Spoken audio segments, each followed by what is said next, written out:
Good morning, boys. What is up? Today is Friday, October 24th. Today was a pretty simple trading days, pretty simple to read. Made around $2,000 on my Tradeify, made $0 on my personal account with AMP Futures. I'm calling you out because what the fuck?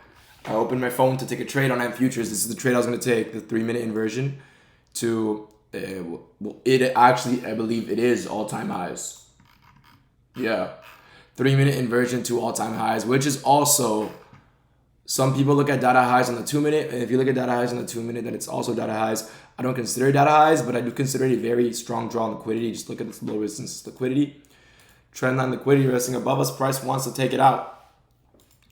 Oh, wide price wide price dump on market open, and why did he take a short, and why didn't price just rip from market open? Watch. Overnight. Take a look at, so I took no trades on my personal, just to clear that up. I can't even trade it if I wanted to right now. I don't know why it's not working. So I'm only up $2,000 on the day. Very unfortunate. Would have been another 1,000 on real funds, so it would have been dope. Overnight, we tap into and respect this hourly gap right here. We end up pushing higher, creating this order block. Why is this an order block? This right here. We close above the swing high right here. Right, last move to the downside before that swing high was this bearish candle, close above it. Candle closure, order block, tap into it, push higher. 15-minute time frame. Bullish order flow, not much to it. There is sell side under us. Obviously, we have London and Asian lows, but we had CPI at 830. What did CPI give us? Gave us this. Now, in theory, you could look. I could have looked for shorts to data lows. However, ES hasn't even taken out data highs yet. So that's all the more logic for me to go for those highs. ES might want to take out data highs, as well as the fact that when it comes to the CPI, I don't look at data high as a potential SMT. It's more of a both assets really want to take it. In my eyes, just from my experience, both assets tend to take the high and low. So I won't really care for an SMT. I'll hold to my target, right? With CPI at least. So if I'm going for data high, which there's a bearish SMT at because Nasdaq took it right here and ES didn't, right? I can still aim for this high just because in my eyes, ES wants to take that high out, right? So what do I see? Diddy candle the upside creates what? Creates a 5-minute gap and creates a 15-minute gap. Now, from my experience, I've taken this trade 1,000 times and I've lost 1,000 times. Obviously, when I was unprofitable, I would take this right here, a 5-minute gap tap and like a 1-minute displacement to the upside right here. And what I learned is more often than not, this trade is going to lose because there's always going to be a 15-minute forming under you because of how long these candles take to push to the upside. Price will tend to create a 15-minute gap towards market open. And you can see we had an unfilled 15-minute resting below us. So what do I see? We have an unfilled 15-minute resting below us. We have a 5-minute gap right here. I honestly thought I'd inversed. We have a 5-minute gap right here. And we have a 5-minute CISD. So now in my eyes, 5-minute structure is temporarily bearish. So with that said, I take a short at market open, stops above the swing high. Why? I'm not going to risk more than $200 on this trade. I don't want to. Obviously, because it is not my typical trade. I really like the setup though. We kind of literally just we swept these highs and then got a 5-minute CISD to the downside, as well as what I actually thought it was a 5-minute inversion. Looking at it now, I guess we actually did not inverse it by a tick. But in my eyes at the time, it was a 5-minute inversion and a 5-minute CISD. Obviously, that is my mistake. Swept the highs. Obvious draw on liquidity was this unfilled 15-minute. Why is it so obvious? If price wants to push higher, right, it is not going to give us a 5-minute bearish CISD to then push to the upside. Oh, but we didn't inverse the 5-minute, which I thought we did, right? We already tapped into it once. There's no reason to trade back into it while disrespecting a 5-minute order block and CISD right here.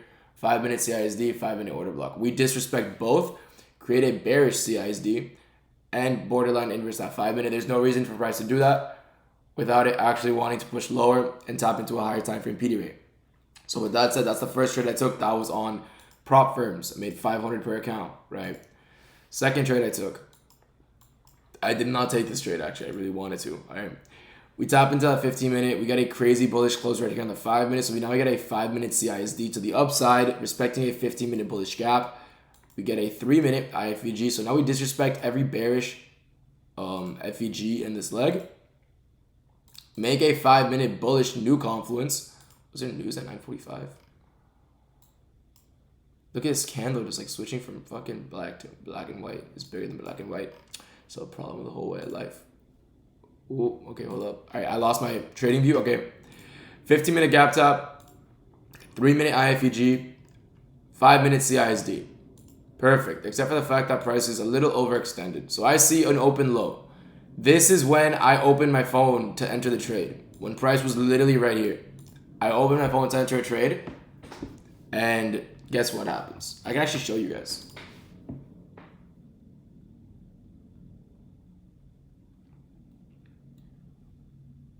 I literally can't trade. It just won't let me execute. These are all my executions from the past. You can see price, according to MetaTrader, price just stopped trading yesterday at like 10 p.m. So I think my MetaTrader is just broken. I could always restart it, but I don't know.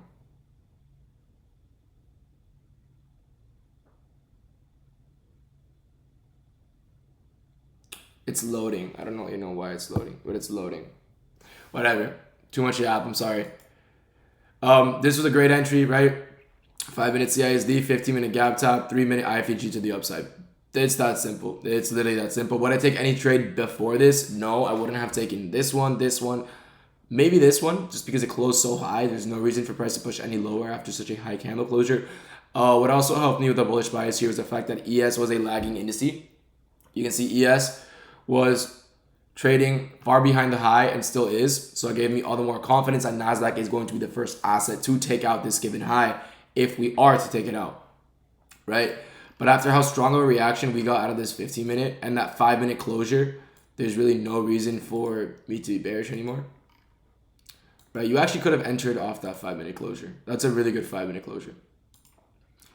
Right? So I guess you could have entered off this candle, very strong candle closure. You could have waited for an open low after a 3-minute inversion.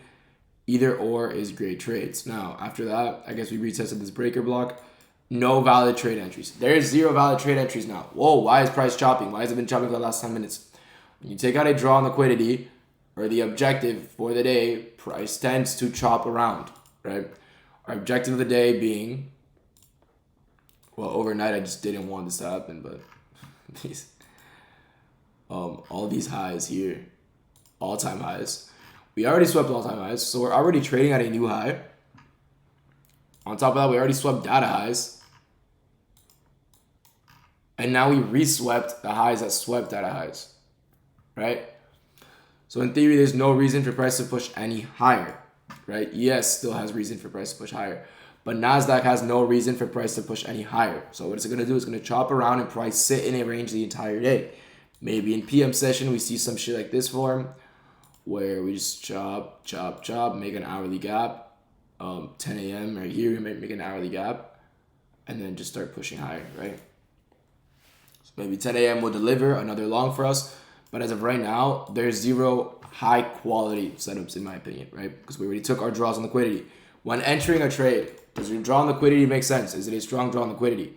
Does your stop loss placement make sense? Are you putting your stop loss there just because you don't want to lose X amount of money because you're a pussy, or because it actually makes sense and it is a protected low? It is protected by a PD rate, right? Does it make sense, right? And is your entry justified, or are you just trying to make money on the day, right? If you're fucking entering here with a 2-point take profit with like 20 contracts, right?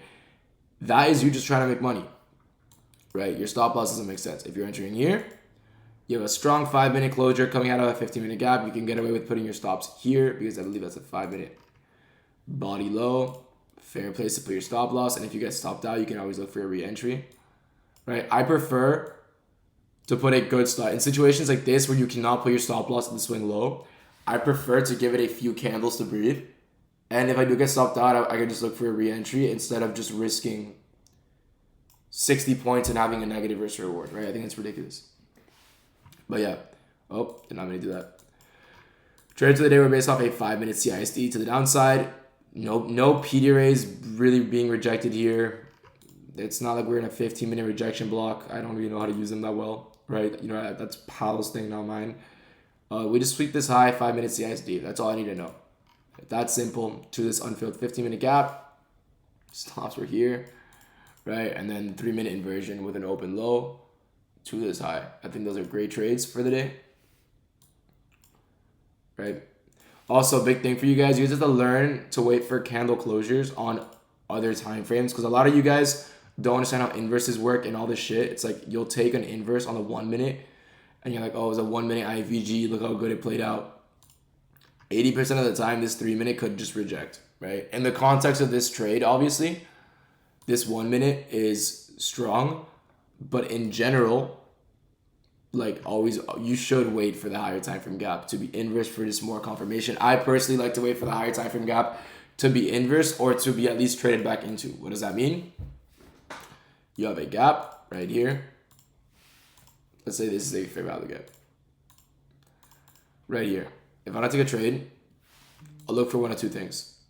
I'll look for price to A, inverse it, or B,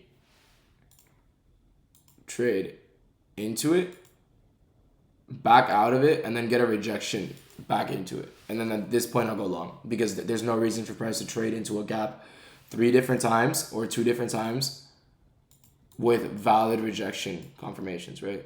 No reason for that. But yeah, overall great trading days. I don't know if you can still see this shit. Yeah, $2,000 on the day. Nothing crazy. I've been taking these accounts very slow. Mondays, hopefully a $10,000 payout day, so that'd be nice. If you guys have any questions about that, let me know. Feel free to literally comment any questions. I will be there to answer. I hope you guys have a great day. If you guys are going to use any prop firm, use Tradeify or Alpha Futures and use code ALE, all right? Hope you guys have a blessed day, and I will see you boys tomorrow. Peace out.